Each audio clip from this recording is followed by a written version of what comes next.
Hello friends, I hope you all are doing good. My name is Arshpreet and today I'm going to discuss with you revision exercises related to chapter 9, that is ray optics. Starting with the first question, a small candle 2.5 centimeter in size is placed at 27 centimeter in front of a concave mirror. तो सबसे पहले आप क्या draw करेंगे? एक concave mirror.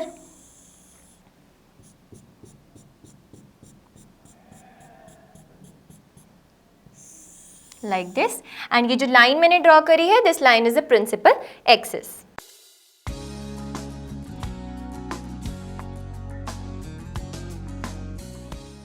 आगे आपको दिया गया है दैट उसका रेडियस ऑफ कर्वेचर क्या है? 36 सेंटीमीटर. मतलब इस कनकेव मिरर का रेडियस ऑफ कर्वेचर है 36 सेंटीमीटर.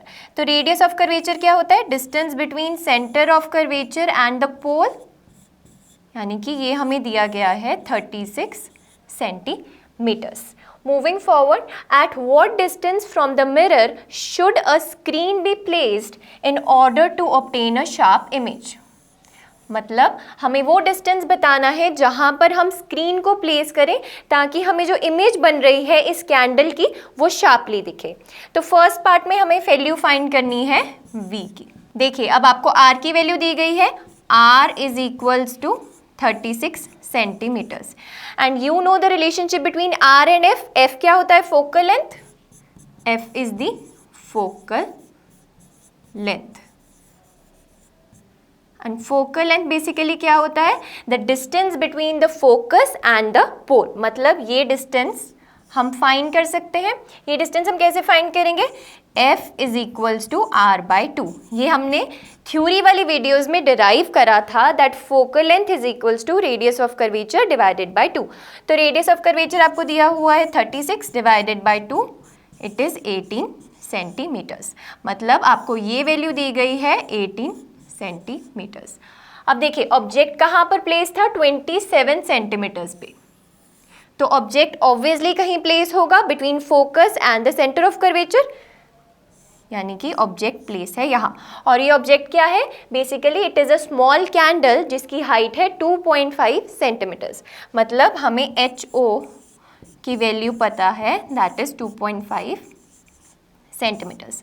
तो फर्स्ट पार्ट में हमें v की वैल्यू निकालनी है. v की वैल्यू हम कैसे निकाल सकते हैं? Using mirror formula. Mirror formula भी हमने डिराइव किया था. Mirror formula is 1/f is equals to 1/v plus 1/u. यहाँ से आप सॉल्व कर सकते हैं v की value. 1/v is equals to 1/f minus 1/u. अब आपको ध्यान क्या रखना है इसमें कि आपको यूज करना है साइन कन्वेंशन. साइन कन्वेंशन के अकॉर्डिंगली क्या था कि अगर इंसिडेंट रे इस साइड को जा रही है और इसी डायरेक्शन में अगर हम कोई भी डिस्टेंस को मेजर करेंगे तो वो पॉजिटिव होगा, एंड अगर इसकी ऑपोजिट डायरेक्शन में कोई भी डिस्टेंस को मेजर करेंगे तो वो नेगेटिव होगा. एंड आप देख सकते हैं सारे डिस्टेंसेज हम कहाँ से मेजर करते हैं? From the pole of a mirror. So pole से जब हम फोकल लेंथ को मेजर करेंगे यानी कि 18 सेंटीमीटर, ये क्या होगा? नेगेटिव, बिकॉज हम इस साइड को चल रहे हैं. एंड सिमिलरली जब हम रेडियस ऑफ कर्वेचर की बात करें तो वो भी नेगेटिव होगा. This is minus of 36 centimetre. And what about u? u is the distance of object from pole. And u भी अब इस साइड पड़ा है हमारे पास, that is opposite to the direction of incident ray. तो u की वैल्यू भी नेगेटिव आएगी. मतलब यहाँ पर f के साथ भी एक नेगेटिव का साइन आएगा एंड u के साथ भी एक नेगेटिव का साइन आएगा. सिंपली वैल्यूज को सब्स्टिट्यूट कर दीजिए. 1/f की वैल्यू आपके पास क्या आई थी? 18 centimeter with a negative sign, minus of 1 minus of u की वैल्यू क्या दी गई है आपको क्वेश्चन में? That is 27 centimeters. तो जब आप इसको सॉल्व करेंगे तो आपके पास v की वैल्यू आएगी माइनस ऑफ 54 सेंटीमीटर्स. तो ये हमारे पास फर्स्ट पार्ट सॉल्व हो गया. दैट इज कि हमें स्क्रीन को रखना पड़ेगा eight a distance of 54 centimetre. Minus का यहाँ पर क्या मतलब रहेगा?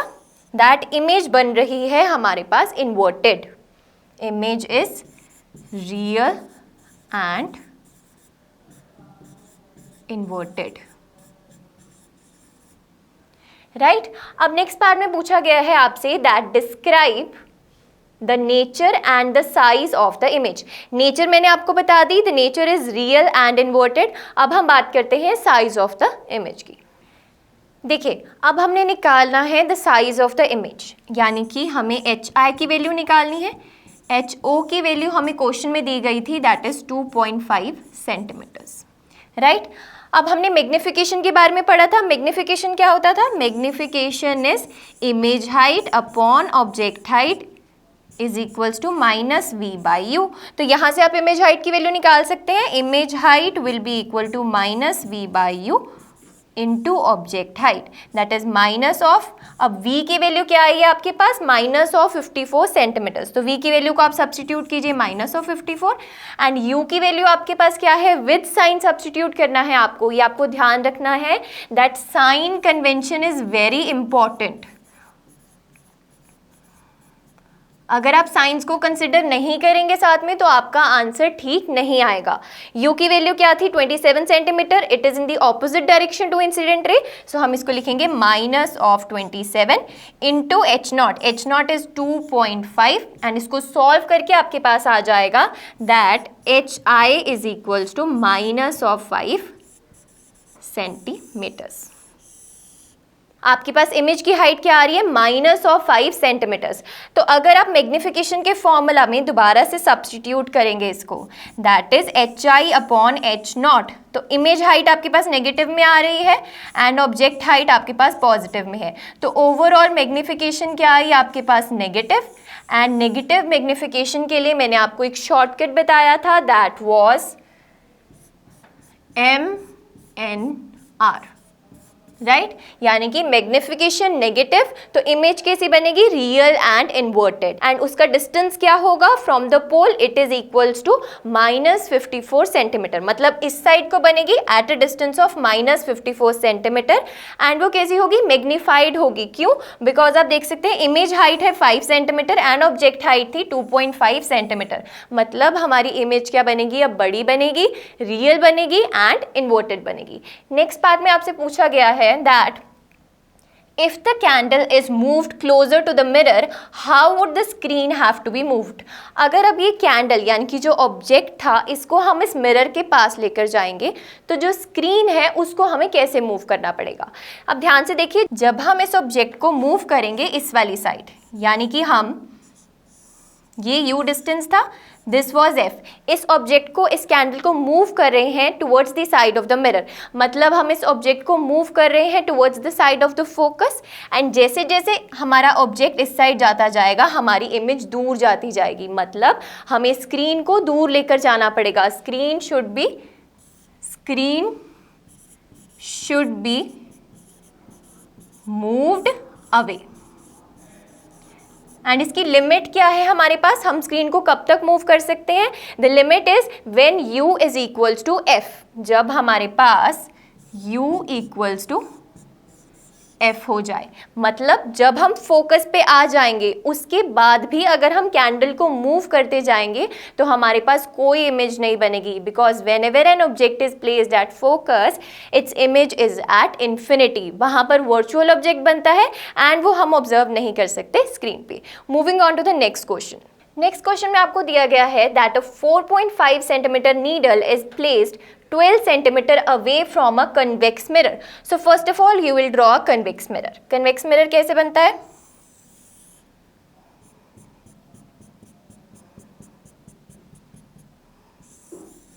बेसिकली जो ये बाहर वाला पार्ट होता है this is reflecting as well as polish surface and the dashed part is the opaque surface. तो ये मैंने कन्वेक्स मिरर बना लिया। यहाँ पर एक A 4.5 centimetre needle is placed 12 centimetre away from a convex mirror. मतलब यहाँ पर सपोज कोई नीडल प्लेस्ड है at a distance of 12 centimetres. Pole है इसका यहाँ पर एंड इसकी जो हाइट है that is given as 4.5 centimetres. उसके बाद आपको दिया गया है कि इसकी फोकल लेंथ है 15 सेंटीमीटर्स। तो focal length, radius of curvature of a convex mirror is this side. तो हम लेंगे फोकल लेंथ, सपोज मैंने फोकस यहाँ पर ले लिया तो फोकल लेंथ क्या आ गई मेरे पास? 15 सेंटीमीटर्स। नेक्स्ट आपसे बोला गया है give the location of the image. मतलब इसमें भी आपको किसकी वैल्यू फाइंड करनी है? v की। तो आप मिरर फॉर्मूला लगाएंगे,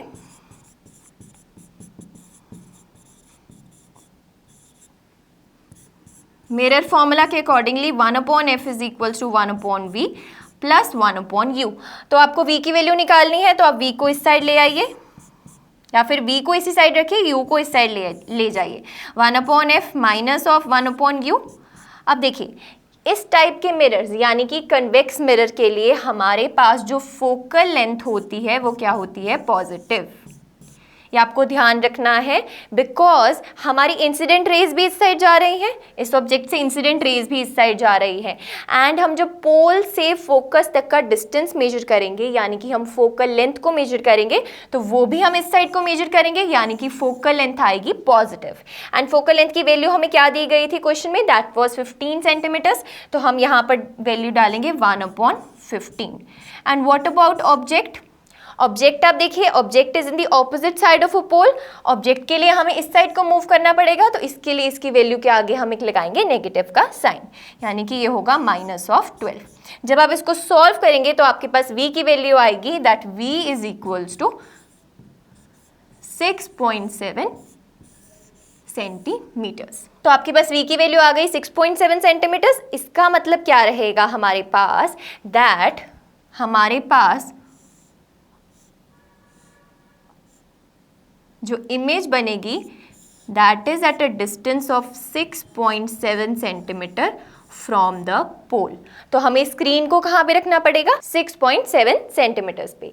नेक्स्ट आपसे पूछा गया है कि मैग्निफिकेशन निकालिए। मैग्निफिकेशन का सेम वही फॉर्मूला लगेगा, that magnification is equals to image height upon object height which is further equal to -v/u। तो यहाँ से सबसे पहले आप इमेज हाइट की वैल्यू फाइंड करेंगे, एंड इमेज हाइट की वैल्यू फाइंड करने के बाद आप उसको मैग्निफिकेशन के फॉर्मूला में डालेंगे, तो आपको मैग्निफिकेशन की वैल्यू मिल जाएगी। तो यहाँ से हम इमेज हाइट कैलकुलेट करते हैं। Image height is equals to -v/u into object height which is equals to -v की वैल्यू क्या आई थी? 6.7।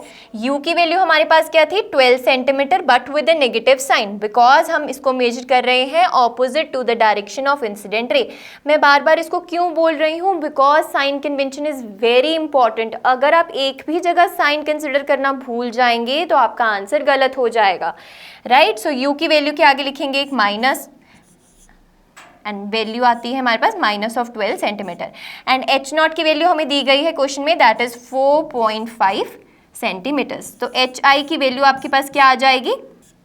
+2.5 सेंटीमीटर्स। अब आप देख सकते हैं हमारी ऑब्जेक्ट की हाइट थी 4.5 एंड हमारे पास जो इमेज की हाइट आई है दैट इज 2.5 सेंटीमीटर्स। मतलब जो हमारी इमेज इस केस में बन रही है वो स्मॉल बन रही है as comparative to the object. मतलब इसकी हाइट जो है वो कम होगी as comparative to the object. Now moving on to the magnification. Magnification हम कैसे फाइंड करेंगे? देखिए, इस वैल्यू में हम वैल्यूज को सब्स्टिट्यूट करेंगे, तो हमारे पास hi की वैल्यू आई है 2.5 डिवाइडेड बाय h0 की वैल्यू हमें दी गई थी 4.5। So on solving it we get magnification is equals to +0.56 and magnification positive आ रही है। इसका क्या मतलब हुआ? याद कीजिए शॉर्टकट MPV। इस शॉर्टकट के अकॉर्डिंगली जब भी मैग्निफिकेशन पॉजिटिव आएगी तो इमेज कैसी बनेगी हमारे पास? Virtual and erect. एंड हमने उसका साइज निकाल लिया है, दैट इज 2.5। तो हम ओवरऑल बोलेंगे the image will be virtual, erect and diminished. The image will be virtual, erect and diminished. मतलब उसका साइज धीरे धीरे कम होता जाएगा। नेक्स्ट आपसे पूछा गया है describe what happens as the needle is moved farther from the mirror. अब देखिए, अगर इस नीडल को हम दूर लेकर जाएंगे मिरर से तो जो हमारे पास इमेज है वो उतनी ही दूर चली जाएगी। मतलब अगर हमने नीडल को इस साइड को मूव किया तो ये इमेज उतनी ही दूर जाती जाएगी। ऑलरेडी वो बहुत छोटी थी, तो एक टाइम ऐसा आएगा जब वो बिल्कुल ही डिमिनिश हो जाएगी, right? So what happens is when needle is moved further, the image the image gets far away, as well as you can say that image size will decrease, like you can say that image will be diminished.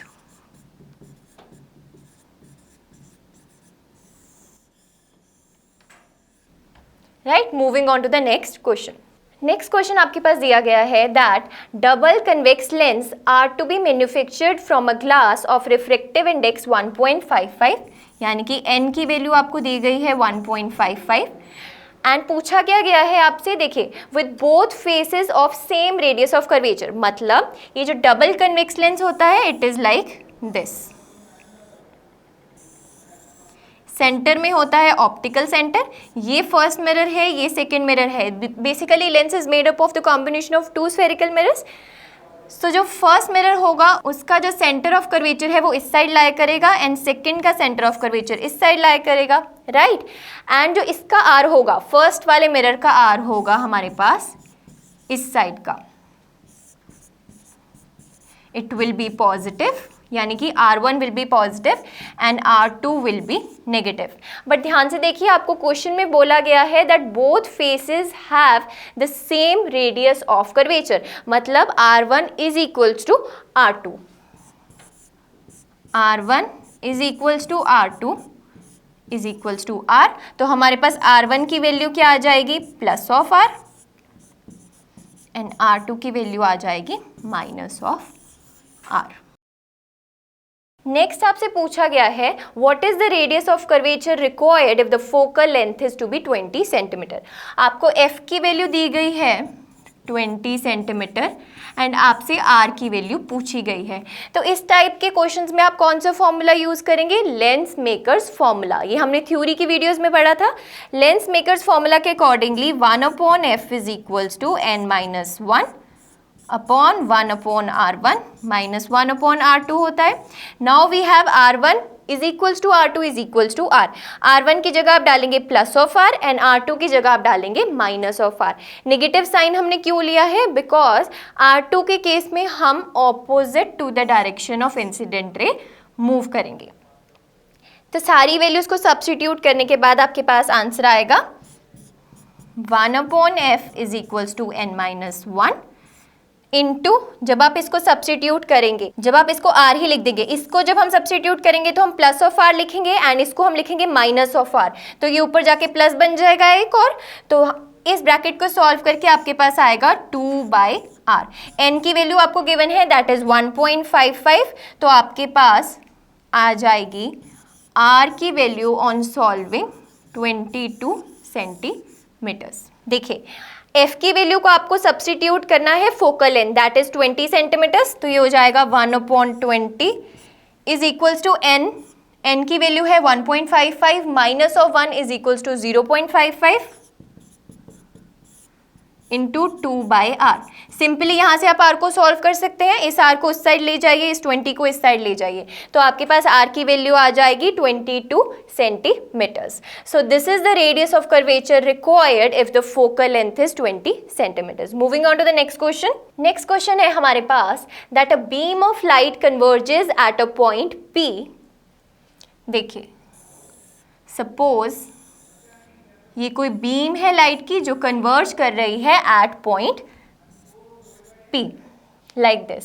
If a lens is placed in the path of a convergent beam 12 centimeter from P, मतलब इसके path में एक यहाँ पर suppose कोई lens रख दिया गया है at a distance of 12 centimeter from the point P, at what point does the beam converges? अब आपके पास दो पार्ट्स हैं इस क्वेश्चन में. फर्स्ट पार्ट में आपको बोला गया है कि अगर ये लेंस कौन सा है, convex lens, convex lens. Convex lens के केस में आपको पता है that focal length is positive, right. आपके पास जो बेसिकली ये P ऑब्जेक्ट दिया गया है जिसपे ये दोनों रेज कन्वर्ज हो रही हैं, इस टाइप के पॉइंट को, इस टाइप के ऑब्जेक्ट को आप क्या बोलेंगे, it is a virtual object. It is basically a virtual object. तो कन्वेक्स लेंस के केस में कैसा डायग्राम बनेगा,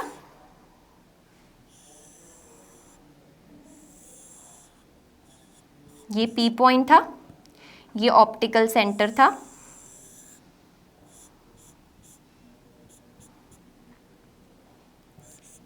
सो ऑप्टिकल सेंटर से P तक का डिस्टेंस हमें पता था 12 सेंटीमीटर्स।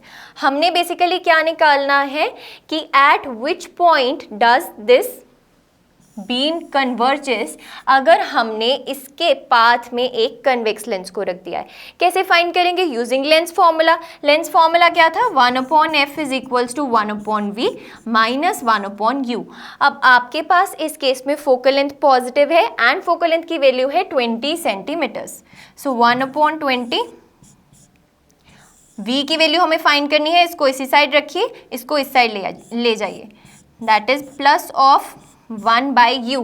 u की वैल्यू क्या है हमारे पास? 12 सेंटीमीटर। एज वेल एज आप u को किस में रखेंगे? पॉजिटिव में रखेंगे, बिकॉज आपका जो u का डायरेक्शन है एंड जो डायरेक्शन ऑफ इंसिडेंट रेज है वो सेम है। तो u की वैल्यू हम रखेंगे positive, that is 12 centimeter is equals to 1/v। तो यहाँ से आपके पास सॉल्व करके v की वैल्यू आ जाएगी 7.5 सेंटीमीटर्स। मतलब ये बीम्स कहाँ पर कन्वर्ज होंगी? ये टोटल डिस्टेंस क्या था? 12 सेंटीमीटर, बट ये beams by placing a convex lens between its path ये कन्वर्ज हो जाएंगी 7.5 सेंटीमीटर्स पे। यानी कि ये बीम्स कन्वर्ज हो जाएंगी अब किसी इस डिस्टेंस पे विच इज 7.5 सेंटीमीटर्स। क्यों कन्वर्ज हो जाएंगी? पहले बिकॉज हम एक कन्वेक्स लेंस यूज कर रहे हैं and convex lens is a converging lens. Moving on to the part B, a concave lens of focal length 16 centimeters. मतलब अब यहाँ पर कन्वेक्स लेंस की जगह अगर हम रिप्लेस कर दें एक कनकेव लेंस को, तो उसके केस में क्या होगा? देखिए पार्ट बी में हमारे पास है कनकेव लेंस। ये बीम्स कन्वर्ज कर रही थी किसी पॉइंट P पे एंड अगर हमने इसके पाथ में रखा है एक कनकेव लेंस लाइक दिस, तो उस केस में हमें निकालना है कि ये बीम्स कहाँ पर कन्वर्ज करेंगी। एंड हमें पता है दैट कनकेव लेंस के लिए फोकल लेंथ होती है नेगेटिव। क्यों? बिकॉज इसका जो फोकस होता है वो लाई करता है इस साइड, सेंटर ऑफ कर्वेचर भी लाई करता है इस साइड। हमेशा कनकेव लेंस के लिए हमारे पास क्या होता है? फोकल लेंथ होती है नेगेटिव। तो अब वही लेंस फॉर्मूला लगाएंगे हम इसमें, that is 1/f is equals to 1/v minus 1/u। बट इसमें डिफरेंस क्या रहेगा हमारे पास कि हमारे पास एक तो फोकल लेंथ चेंज होगी जो हमें क्वेश्चन में दी गई है, दैट इज 16 सेंटीमीटर, प्लस इसके साथ हम एक नेगेटिव साइन लगाएंगे। एंड हमें वैल्यू किसकी फाइंड करनी है? v की। तो v को इसी साइड रखिए, u को इस साइड ले आइए, that is 1/f plus 1/u is equals to 1/v, right? So 1/ minus of 16 centimetre जो कि फोकल लेंथ आपको गिवन थी, प्लस ऑफ 1/u। अब हमारे पास ऑब्जेक्ट उसी साइड है तो u इस केस में भी क्या रहेगा? पॉजिटिव रहेगा एंड उसकी वैल्यू क्या रहेगी हमारे पास? 12 सेंटीमीटर्स इज 1/v। तो यहाँ से आपके पास सॉल्व करके आएगी v की वैल्यू 48 सेंटीमीटर्स। मतलब इस केस में जो हमारे पास बीम्स हैं वो कन्वर्ज करेंगी एट अ लार्जर डिस्टेंस। आपको पता है ये डिस्टेंस पॉइंट P तक क्या था? 12 centimeters. This distance was 12 centimeter, but अब बीम्स कहाँ कन्वर्ज कर रही हैं? 48 सेंटीमीटर्स पे। यानी कि मतलब किसी इस पॉइंट पर, एंड इस पॉइंट का डिस्टेंस कितना रहेगा हमारे पास? 48 सेंटीमीटर्स। क्यों ये डिस्टेंस क्यों बढ़ गया है? बिकॉज हमने यूज किया है concave lens and concave lens is a diverging lens. Moving on to the next question, what is the focal length of a convex lens of focal length 30 centimetre in contact with a concave lens of focal length 20 centimetre. मतलब यहाँ पे combination of lenses use हो रहे हैं and यहाँ पर हमारे पास दो लेंसेज हैं, one is convex lens and the other is concave lens. We know that the focal length of a convex lens is positive, but the focal length of a concave lens is always negative. So हम use करेंगे combination of lenses का formula, उसके accordingly 1/f is equals to 1/f1 plus 1/f2 होता है, but यहाँ पर combination क्या है, कन्वेक्स एंड कनकेव का, तो f2 के आगे आएगा एक नेगेटिव का साइन। सिंपली वैल्यूज को सब्स्टिट्यूट कर दीजिए। हमारे पास f1 की वैल्यू क्या है, फोकल लेंथ की वैल्यू क्या है 30 सेंटीमीटर एंड f2 की वैल्यू क्या है 20 सेंटीमीटर। सो 1/30,